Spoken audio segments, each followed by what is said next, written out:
بسم الله الرحمن الرحيم. السيدات والسادة الكرام، السلام عليكم ورحمة الله وبركاته، ومرحبا بكم في لقاء جديد. انتهينا من الحديث عن الزواج وكيفية اختيار الشريك والمعوقات التي تقف أمام مؤسسة الزواج. كل هذه الفترة وكل هذه الأبحاث والمواضيع ونحن نتحدث مع العزاب. المتزوجون لم يكونوا مشاركين معنا في هذه المواضيع إلى هذه اللحظة، لكن الآن وصلنا إلى مرحلة الجمع بين العزاب والمتزوجين لنتوجه إليهم بنصائح كيف يستقيم حياتهم الزوجية. لكن قبل ذلك أريد اليوم أن أتحدث عن نقطة هي في اعتقادي مهمة جدا وتشغل بال الكثير من الفتيات، وقد وردتني العديد من الأسئلة التي تطلب شرح هذه النقطة التي نحن بصددها، وهي موضوع: هل الزواج قدر أم اختيار؟ البعض تقول لك: دعك من هذا الكلام عن الزواج وعن كيفية اختيار الزوجة وكيفية معالجة المعوقات، استرخي وهدي من روعك، فنصيبك سوف تحصل عليه شاء من شاء وأبى من أبى، وعلى رأي المثل الشعبي الدارج: نصيبك سوف يصيبك. البعض الآخر أيضا يخطئ في قراراته وفي صنع القرار في اختيار الزوج أو الزوجة، ويترتب على خطئه في اتخاذ ذلك القرار نتائج غير مرضية وغير مريحة للقلب، سواء في الشقاء في الحياة الزوجية أو انتهاء ذلك الزواج بالطلاق. وبدلا من أن يصحح نفسه معترفا بخطئه، لكنه يعزو ذلك إلى القدر الذي أتى عليه بالمتاعب والفشل وإلى النصيب الذي لا مفر منه، ويعتقد أن ما حصل له كان سيحدث له حتما مهما بذل من جهد ومهما فكر أو تروى في صنع القرار. لذلك حديثنا اليوم بالرغم من بساطته لكنه نابع من خوف الكثير من الفتيات بخصوص المستقبل والارتباط بشخص لا تعلم عنه شيء من قبل. هل الزواج يعتبر قسمة ونصيب ورزق من الله عز وجل لا علاقة لنا به، وأنه قدر سيأتي متى ما أراد الله، أم أنه قرار من عندنا يفرض علينا مسؤولية الاختيار لشريك الحياة وتحمل عواقب هذا الاختيار؟ هل نستطيع أن نقول عن الزواج واختيار شريك الحياة أنه قدر ونصيب، أم هو اختيار وتفكير؟ هل الزواج يدخل ضمن اختيارات الشخص بنفسه، أم أنه مكتوب من عند الله عز وجل أن فلانة ستتزوج من فلان؟ الإخوة الكرام والأخوات الكريمات، بداية نقطة مهمة جدا: أنه ما من شيء في هذا الكون إلا وهو ضمن سلطان الله عز وجل، وكل الأشياء بقدر من الله وبأمر من الله عز وجل وبإذن من الله عز وجل. الله سبحانه وتعالى يقول في القرآن الكريم: إنا كل شيء خلقناه بقدر، فلا يقع شيء في هذا الكون إلا بإرادة الله عز وجل ومشيئته. والله سبحانه وتعالى كتب بعلمه كل ما سيحصل في هذا الكون في كتاب.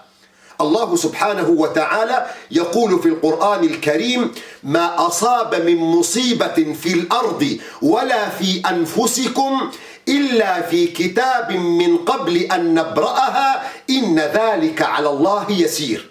الله سبحانه وتعالى كتب كل شيء سيجري في هذا الكون قبل خلق الخلائق ب50,000 سنة، كما صح ذلك عن النبي صلى الله عليه وسلم في الحديث الصحيح الذي يرويه الإمام مسلم عن النبي صلى الله عليه وسلم أنه قال: كتب الله مقادير الخلائق قبل أن يخلق السماوات والأرض ب50,000 سنة.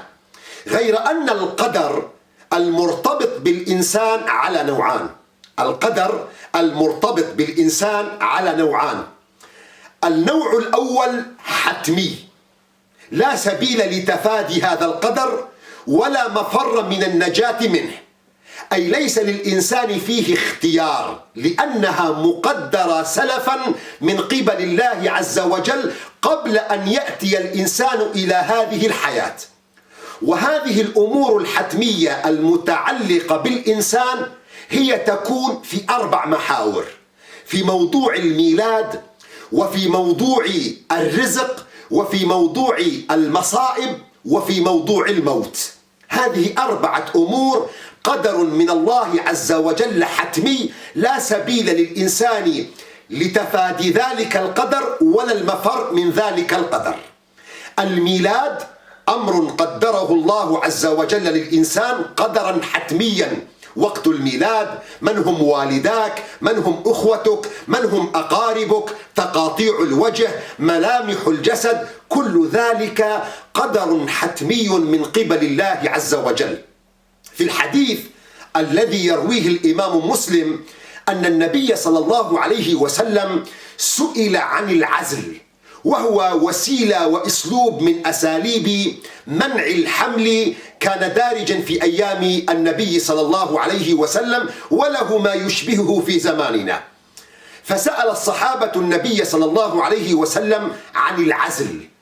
النبي صلى الله عليه وسلم أجابهم: لا عليكم ألا تفعلوا، أي ليس مشكلة أن تفعلوا ذلك أو لا تفعلوا، تستخدموا هذه الوسيلة أو لا تستخدموها، لكن اعلموا لا عليكم ألا تفعلوا ما كتب الله من خلق نسمة إلا وهي كائنة إذا أراد الله عز وجل من خلق إنسان هذا الخلق سيكون، شئت أم أبيت، حاولت تفادي الأمر أم لا، استعملت وسائل منع الحمل أم لا، إذا أراد الله خلق نسمة هذه النسمة ستكون.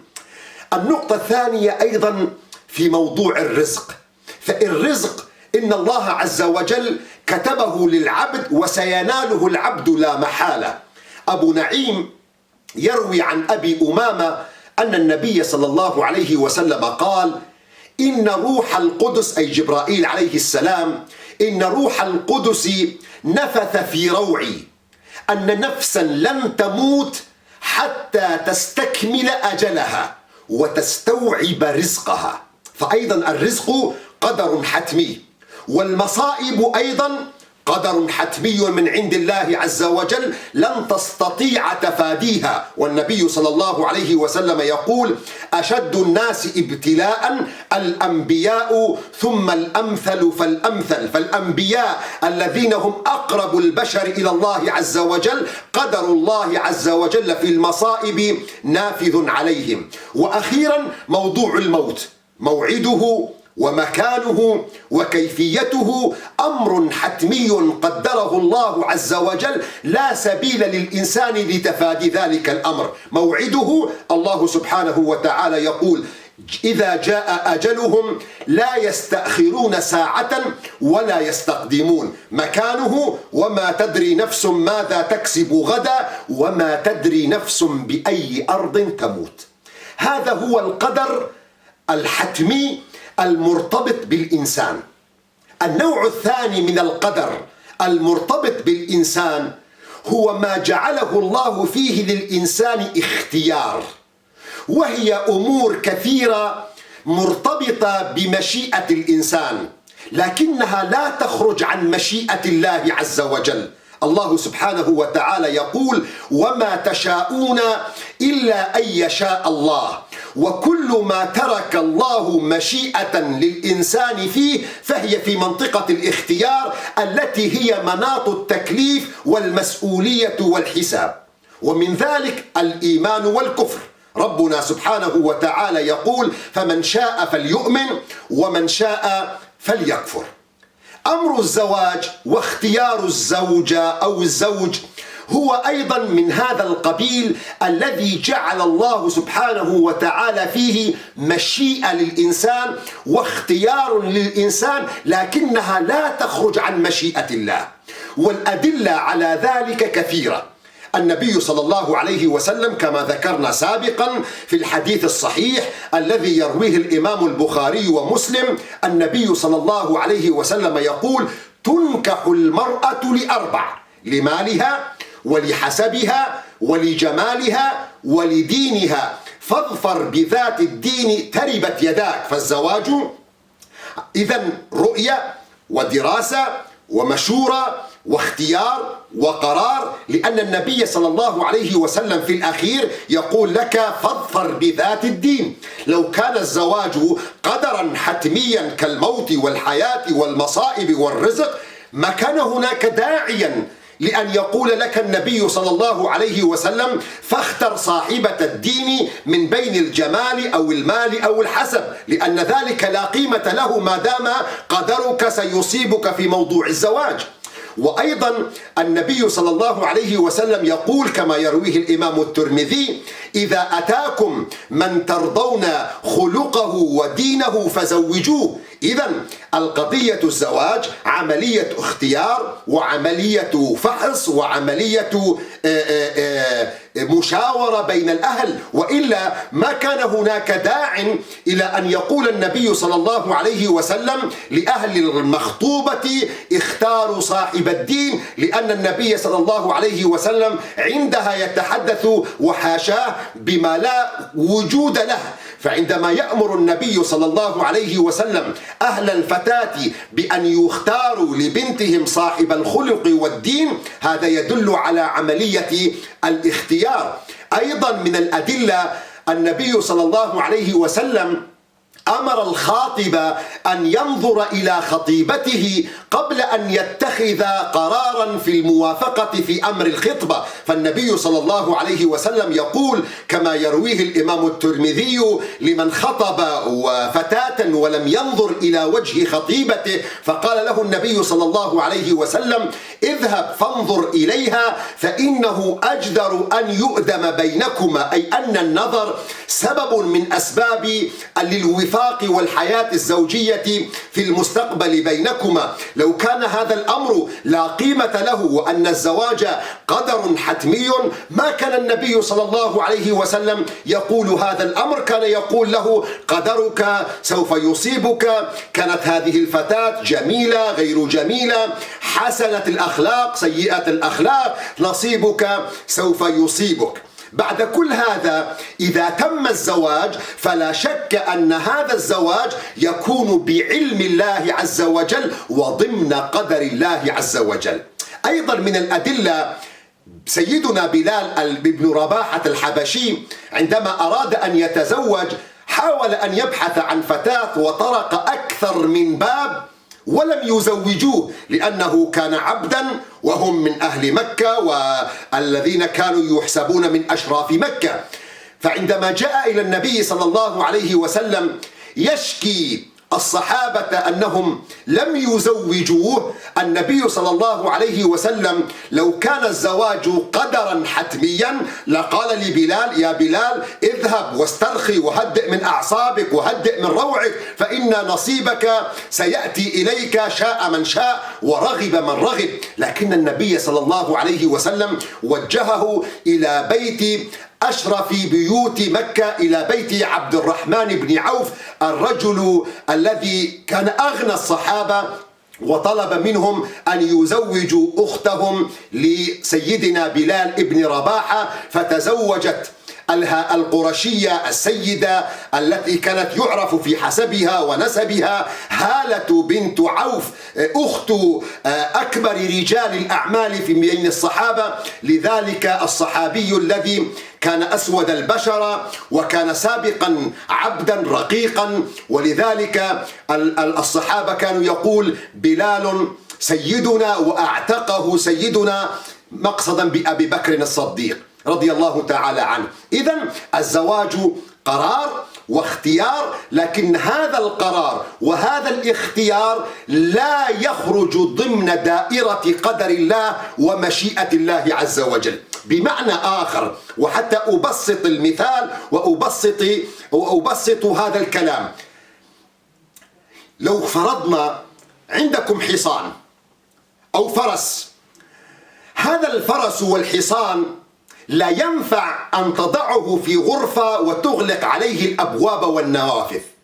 الحصان يحتاج إلى الحرية، الحصان والفرس يحتاج إلى الهواء الطلق، فلا يستطيع الحيوان الفرس أن يقضي وقته كله ضمن 4 جدران مغلقا عليه.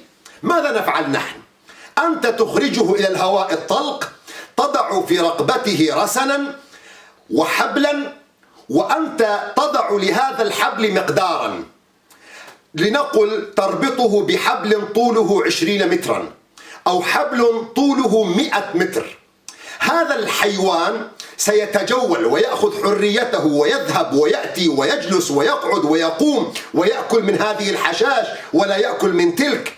الحقيقة أن الفرس والحصان مقيد بأنك قيدته بذلك الحبل، لكنه في نفس الوقت حر في تلك المسافة التي أنت ربطته عليها.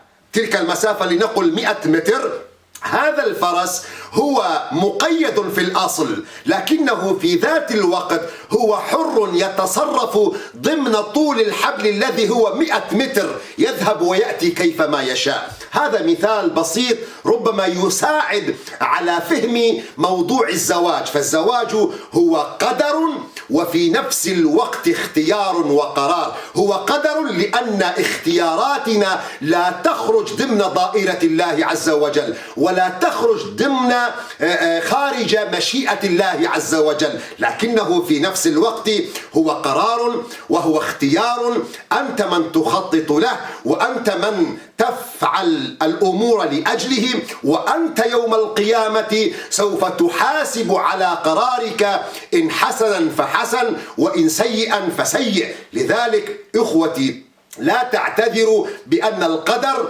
هو الذي أدى بكم إلى هذا الأمر، فالزواج هو قرار واختيار. ولذلك أمرنا الإسلام بأن نتخذ كافة الوسائل والسبل من أجل إنجاح عملية الزواج، وبأن نسأل أهل الخبرة، وأن نتفحص الخاطب، وأن يكون هناك فترة للخطبة لدراسة أخلاقيات البعض، مما يؤدي بإذن الله تعالى وبتوفيق من الله عز وجل إلى إنجاح هذا الزواج. وقد يفشل هذا الزواج فلا حول ولا قوة إلا بالله، لكن في كلا الحالتين هي عملية قرار، وهي عملية اختيار، وهي عملية تخطيط. لكن هذا القرار وهذا التخطيط وهذا الاختيار لا يخرجون من مشيئة الله عز وجل ومن ضمن سلطان الله عز وجل. أسأل الله عز وجل أن يوفقكم لكل خير، وأن